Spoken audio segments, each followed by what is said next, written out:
रीना और अमित की शादी को 3 साल हो चुके थे। अमित एक बड़ी मल्टीनेशनल कंपनी में मैनेजर था। उसका ज़्यादातर वक्त ऑफिस और बिजनेस ट्रिप में ही गुजरता था। काम की भागदौड़ में वो रीना के साथ वक्त बिताना ही भूल गया था। घर में रीना अकेली पड़ी थी जा रही थी, चुपचाप खाली खाली सी। शुरू में उसने बहुत कोशिश की रिश्ते को बचाने की, लेकिन जब भावनाएं एक तरफा होने लगी तो इंसान भी धीरे धीरे टूटने लगता है।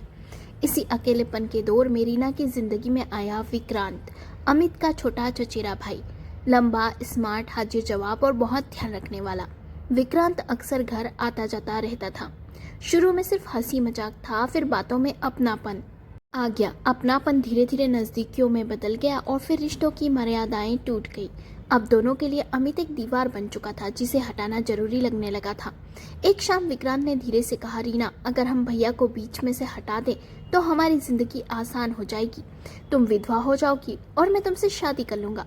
रीना ने उसकी आंखों में देखा। वो मजाक नहीं कर रहा था। एक पल की खामोशी और फिर दोनों की आंखों में साजिश की चिंगारी जल उठी।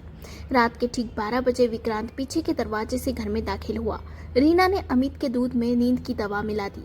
कमरे में अंधेरा था, बाहर हल्की चांदनी पड़ रही थी। अमित ने चुपचाप दूध पिया और बिस्तर पर लेट गया। रीना और विक्रांत ने एक दूसरे की आंखों में देखा और सर हिलाया।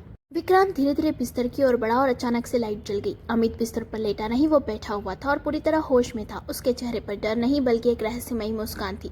तुम लोग सोच रहे थे कि मैं अंधा हूँ। तुम्हारे चेट्स, तुम्हारी नजरें, हर झूठ सब देखता रहा हूँ। रीना और विक्रांत के चेहरे सफेद पड़ गए। अमित उठा, अलमारी खोली और एक फाइल निकाली। उसमें थे बैंक स्टेटमेंट और एक वीडियो रिकॉर्डिंग जिसमें रीना और विक्रांत का रिश्ता साफ तरीके से कैद था। ये सबूत पुलिस को भेज दिए हैं, अमित ने ठंडी आवाज में कहा। अगर मैं आज रात जिंदा नहीं बचा तो सुबह सबसे पहले तुम दोनों सलाखों के पीछे मिलोगे।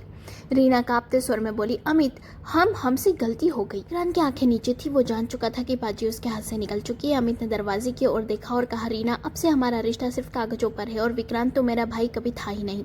दरवाजा बंद हुआ और सन्नाटा फैल गया। अगले दिन सुबह दरवाजे पर दस्तक हुई। पुलिस नहीं, अमित के वकील खड़े थे। उन्होंने 2 लिफाफे थमाए, एक तलाक के पेपर रीना के नाम और दूसरा लीगल नोटिस विक्रांत के लिए, हत्या की योजना और विश्वासघात के केस के तहत। लेकिन अमित ने पुलिस केस वापस ले लिया था क्योंकि वो दोनों को कानूनी सजा से नहीं बल्कि जिंदगी भर के अपराध बोध और शर्म से तोड़ना चाहता था। वकील ने अमित का संदेश पढ़ा, मैं बदला नहीं लेना चाहता, मैं बस तुम्हें वो दिखाना चाहता हूँ जो आईने में नहीं दिखता।